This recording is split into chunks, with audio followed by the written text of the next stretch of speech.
Parade militaire au cœur de Tripoli. C'était en février. Les milices Fajr Libya, autrement dit Aube libyenne, faisaient une démonstration de force avant une précédente session de négociation sous l'égide de l'ONU. À la tête d'une administration non reconnue par la communauté internationale, Fajr Libya est une alliance hétérogène de groupes qualifiés d'islamistes. En août dernier, ils ont pris le contrôle de la capitale, mais aussi de l'aéroport, totalement détruit après de violents combats et toujours fermé. Depuis, 2 gouvernements et 2 parlements rivaux se disputent politiquement et militairement le contrôle de la Libye. Le Parlement, officiellement reconnu par la communauté internationale, est installé dans l'Est, à Tobrouk, à 1000 km de la capitale. Il y a un an, les députés élisaient leur président, mais depuis, la situation semble de plus en plus complexe et inextricable.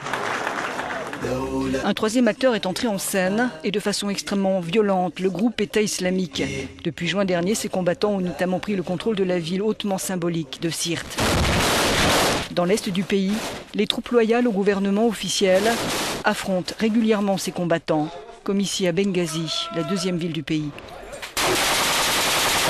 Profitant du chaos ambiant, les groupes terroristes prolifèrent dans le pays.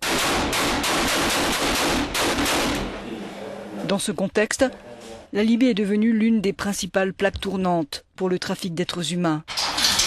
Beaucoup d'embarcations de fortune, à l'origine des naufrages meurtriers en Méditerranée, partent des côtes libyennes. Selon l'ONU, 110 000 migrants sont passés par la Libye l'an dernier.